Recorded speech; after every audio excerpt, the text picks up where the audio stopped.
The right collaboration shouldn't drain you.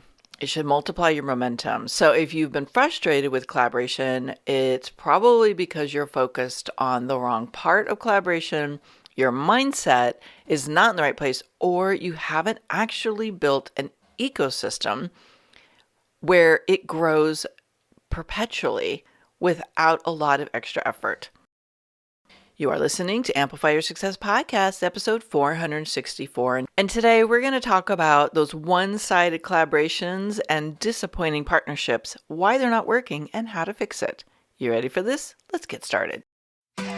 Welcome to the Amplify Your Success Podcast. Get ready to ramp up your revenue, amplify your impact, and make your mark in the world.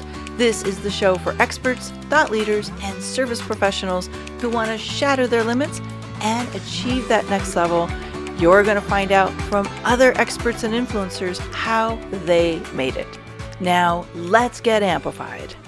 Hey there, inspired entrepreneurs and business leaders. It's your host, Melanie Benson, Authority Amplifier. And today I want to talk about one of my favorite growth strategies. I like to think of it as like fuel for that next level growth surge, and that's collaboration. But in part one, I talked about what it can do for your business. Today, I want to talk about why it might not be working in your business and some of the maybe misinformation you have, some misaligned expectations, and some concerns, and how you can fix those so that collaboration can start to work for you. So what do I mean by collaboration? If you haven't listened to the last episode, let me just share. Collaboration is the idea that you can co-create more visibility, more clients coming into your business. You can keep a steady stream of growth opportunities coming your way through win-win co-created visibility and referrals. Collaboration is something that I have grown my business on, and I find that a lot of people think they're collaborating and they're not, or have gotten frustrated with it because they haven't really had a structure. So I'm going to unpack that today. And if this is speaking it your language and you're like, this is definitely on my bingo card for the next 12 to 24 months, then come join me at my Activate Collaboration Currency Challenge. It's happening November 10th. It's a 5-day online challenge. It's absolutely free. If you're listening to this later, still come there. There'll be an opportunity for you. And I want to make sure that you get that collaboration can be a very powerful part of your strategy to grow and to serve more clients, and it doesn't have to be complicated. So if you head to melaniebenson.com/challenge, I'll also link that up in the show notes, you'll be able to get access to my proven strategy I've used to grow multiple six-figure years simply by collaborating with the right people. So oftentimes when people collaborate, they go in with all kinds of expectations and ideas about what could work for them.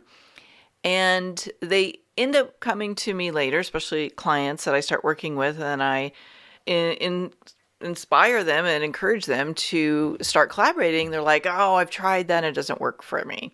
And when I dig in a little bit later, I realize they've kind of got this thing called a collaboration hangover. And this is usually what has happened.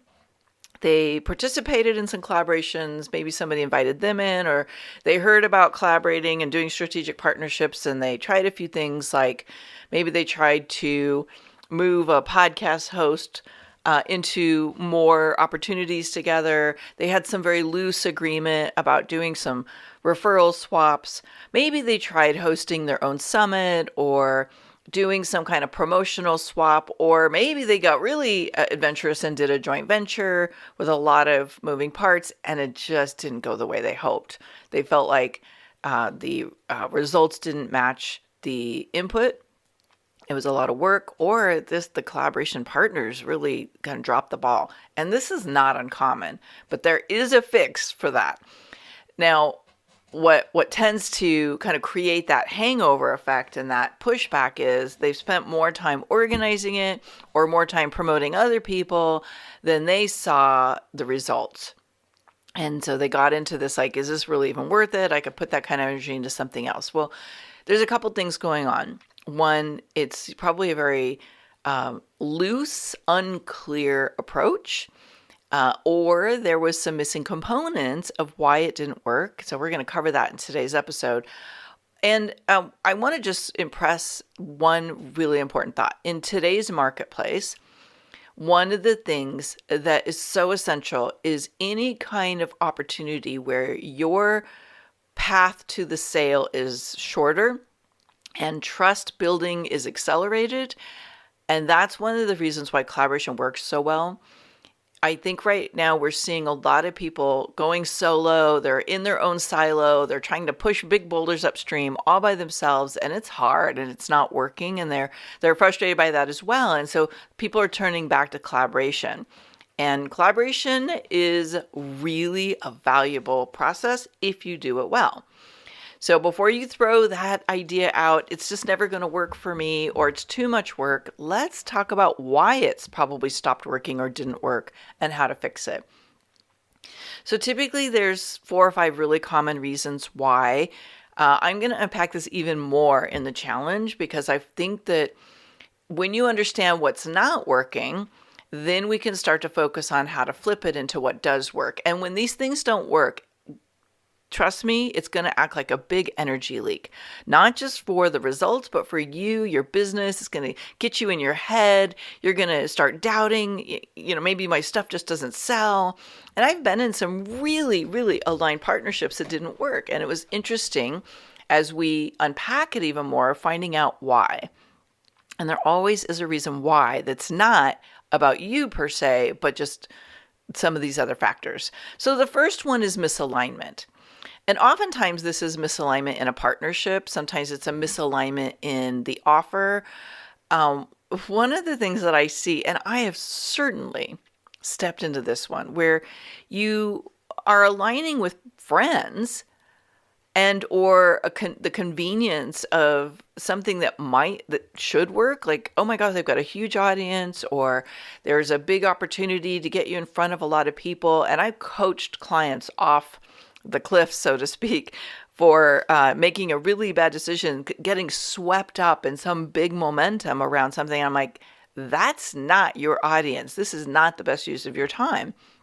So it could be you don't share values, you don't share an audience, you don't share goals, you don't have the right synergy and offers, but misalignment is oftentimes where you are going to see the most breakdown in a collaboration.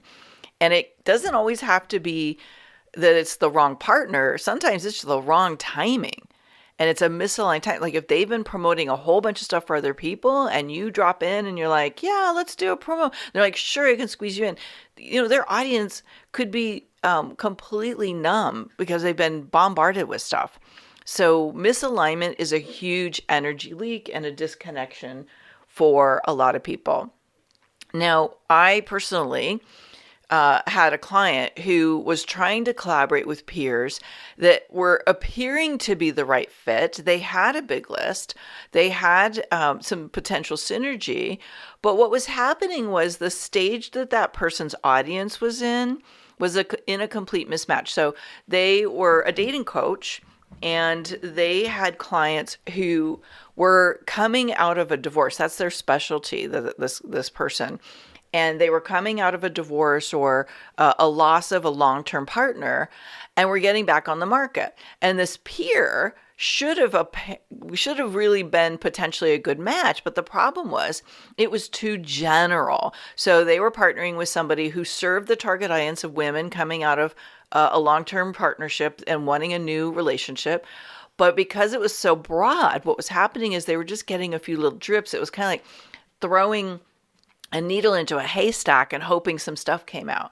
So we refocused on partners that were a little bit more honed in. So a therapist who was working with women who were coming out of a long-term relationship, and there was wounding and pain or grief or whatever that was happening around it. And then they were ready to date. Well, could they hand them off to my client at the time, so that there was a really great referral partner? And what if they had structured arrangements where how they promoted each other, right? And so that started to perform very well. So going from a general audience that might have a little potential in there to something a little more specific and collaboratively aligned. Another energy leak or mistake that happens a lot is an unequal value exchange. And it can look like, okay, like I want to come on your podcast. Great. Where's the collaboration? Like, let's collaborate. I want to be on your podcast. Oh, yeah, I'll share it. Well, that's not really a value exchange. I know when you're a guest and you know you're valuable, you think that's a lot of value. But right now in this market, you getting on a top show, that's not really a lot of value exchange. So you got to dig a little bit deeper. Another thing that comes up a lot is there's a opportunity to maybe invite someone to partner with you because they have your ideal clients, but you can't do reciprocity. You can't actually generate anything outside of a referral commission for them. Well, maybe that's a good value exchange, but sometimes it's not. So this is where it gets stuck for a lot of people. Okay, how do I make it more of a win-win? And in my, what I suggest here is that you get out of the box of has to be an equal exchange, and this is about digging deeper into what is actually value to the partners, because sometimes it's not what you think it is, and you have things right inside your current network or your current arsenal of options that would be massively valuable to somebody. I've been working with a client right now who super high earner, really, really well established in their industry, and we're working on their collaboration system. And that was a stopping point. It's like, I can't do reciprocity for everybody. Well, actually, they have a lot of reciprocity options that would be valuable, but they just didn't see it that way. So sometimes looking at it through a new lens is really helpful. Third pain point, problem, lack of clear expectations. I am a huge fan of clarity breeds confidence, which boosts momentum. And if you don't have clarity around your expectations, around their expectations, this can go sideways really quickly. And when I unpack problems and challenges and where things maybe went awry, the lack of clear expectations is oftentimes number 2 to misaligned partnerships and misaligned collaboration. And so here's how this might look. For instance, if you're somebody who's like, look, I'm happy to collaborate and cross promote, but for everything I do for you, I expect you to do one for me. That's clear expectations. Now, it's not going to work for everybody, but that would be clear. And if that clarity isn't exposed early enough, that can create some problems. Like I had a personal experience in some of my collaborations where that was their approach. If I promote for you, I expect you to, the next thing we do, you promote for me. Well, that wasn't actually expressly communicated, but all of a sudden, I was finding that someone on their team was like, okay, we did this for you. Like, now when are you going to promote for us? And I'm like, wait, hold on.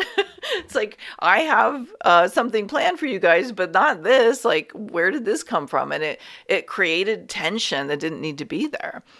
So some of the other ways is clear expectations, like, well, how are you going to promote? For some people, in their mind, if I do a post on social media, that's enough promotion. Where the other person might say, no, I'm expecting you to email to your list. And sometimes the size and the reach of your ability to promote is not clearly expressed. So think about what's important to you. What makes a collaboration work? And how can you clearly state that up front so that people can say yes to what's aligned and no if it's not aligned? The clearer you are, and the more you communicate expectations up front, even if it's awkward and a little scary to put it out there, the better the deal is going to go. Another place where I think this falls apart is where you get focused on the short-term gain at the expense of a long-term success.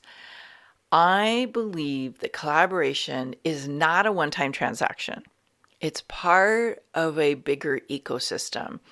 And when you do collaboration well and you go in properly, you have really clear expectations, you build a strong foundation, and you collaborate by nurturing those relationships, this is going to become an ongoing opportunity generator, an ongoing client generator for you.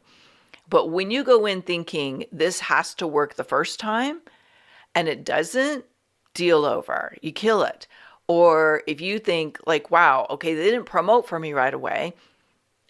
All right, well, first of all, was that the expectation that was clearly defined? And secondly, you're not seeing the bigger picture.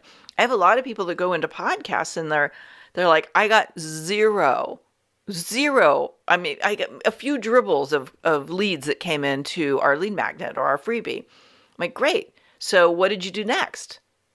Well, nothing, because the podcast didn't deliver. I'm like, it's not about the podcast.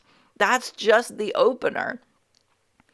Now, yes, I want your podcast to do well, but if you get so caught up in that podcast has to convert for me and you don't see the collaboration potential, you are short-circuiting your ecosystem. So we got to think of the bigger picture.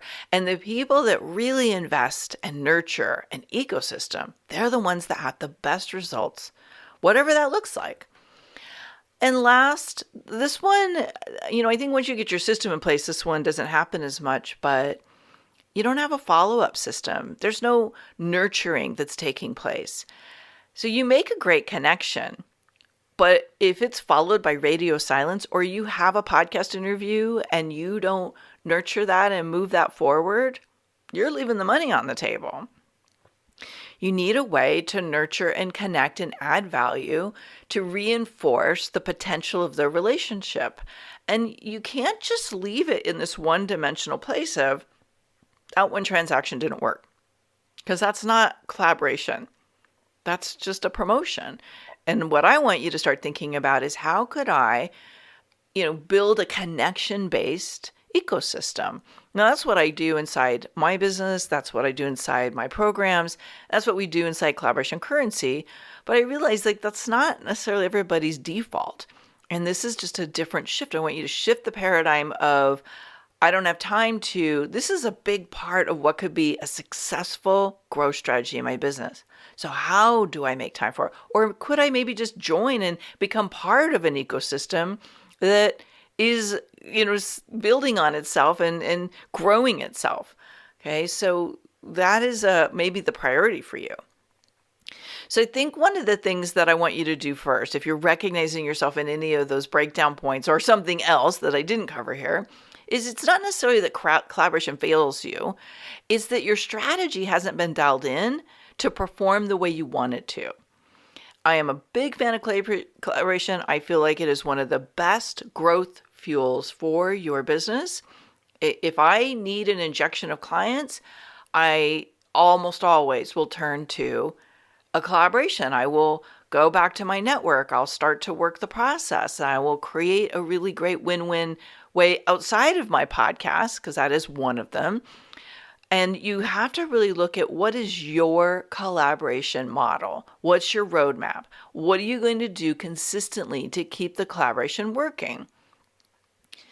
Now, let's talk about 3 things you can do right now. Well, first of all, one of them is join us at the Collaboration Currency Challenge. And again, if it's beyond that, you can still go to the page, melaniebenson.com/challenge, and there'll be some opportunity for you there. But what I want you to think about is, where can you take a step to get actively engaged in a community where collaborations are happening, right? But before you do that, take a step back. I want you to look at the past collaborations, strategic partnerships, promotional alliances that you've done, and say what worked, what didn't work. Okay, really simple. Just audit yourself. Then secondly, think about what is important to me. What do I want my collaboration to do? This is the first question I do with anybody that I'm helping to design a collaboration. So you got to get clear what's important to you. What do I value? What do I want to have happen? What's an outcome? What kind of energy am I willing to put into this, right? Get clear. What's my criteria for success? And then start building your collaboration ecosystem. And if you are going to join us in the challenge, one of the things we're going to do is we're going to, find your top 10 collaboration rock stars. Like, let's get them into motion. You're going to think about, like, what is my collaboration plays? So what are the things that I can do to build value for a partner? And what do I want in exchange? Like, what are the things I'm focused on? Because you don't need to do them all. You just need to do a few things really, really well. I've kind of like fine-tuned my model, but there's so many different models. And actually, one of the things that I'm really excited about at the challenge that's coming up is for the VIPs, I've invited several really big players in the collaboration market to talk about the collaborations that work well for them, because there are so many different ways to do it. I have my way, other people do their thing, but like, what do you want to do? And what are some new ideas that might expand what you believe is possible? So here's another example that I think it just really brought all this home for me. And this is my own situation many, many years ago. I remember, because I've been speaking on stages and summits forever. And I was getting into a place where I was a little frustrated with some lack of results. And I was thinking, okay, so either my offer's off or the situation, the people I'm saying yes to were off, right? And there was a particular time I was speaking in another country, and it was a big, big leap for me at the time. And I had invested a lot of money and a lot of time to go on this tour and speak. And I wasn't really seeing the sales, and I was a little bit crushed. And then when I took a step back from it, and I looked at the entire ecosystem that had unfolded. First of all, the way I got there was through my ecosystem. Yes, I made sales in that room, but it wasn't what I had hoped for. But what happened is when I got back, I had people reaching out to work with me privately or to join my mastermind. So it didn't necessarily happen in the room, but sales happened afterwards. But then here is what really started to shift my perspective. And this was like 15 years ago now. Was I made relationships with other speakers on those stages that activated the ecosystem. So I had at least 4 other invitations from other experts to come be a part of their programs and speak. And so no, I didn't make the money I wanted from that one experience, but what happened afterwards was thousands and thousands and thousands of dollars of new business that emerged. And of course, every time I was on one of those news stages, or one of them was a membership community that had thousands of people in it, and I was on their faculty. And so what happened from that process got me in front of new speaking opportunities, new podcast interviews, new opportunities to serve new clients. So when you think about that one thing that doesn't go well and you get focused on that, you're missing the real gem. So that's where I'm going to leave you today. I want you to think about the difference between the transaction and the ecosystem, and how could you shift? What do you need right now to make the leap from focusing on the one-time transactions that are way too much work, probably for what you're getting, and how can you shift gears to build your ecosystem? I'd love for you to join us in the challenge. I think that's a great way to really get that momentum going. And plus, I'm going to share a lot about what's working for me and what's working for my clients in the process. So remember, when your collaboration is intentional and strategic, it becomes your visibility ecosystem. It's like a flywheel. It's always in motion, always expanding your reach, always building your revenue. Thanks for tuning in today, Amplifier. We're going to keep this conversation going, and I want to hear from you how you're going to amplify your authority and make a greater impact. Before you go, please take a minute to give our show and our guests some love over on your favorite podcasting platform. Subscribe, rate, and review. Leave your full name, and I'll spotlight you and your authority on social media.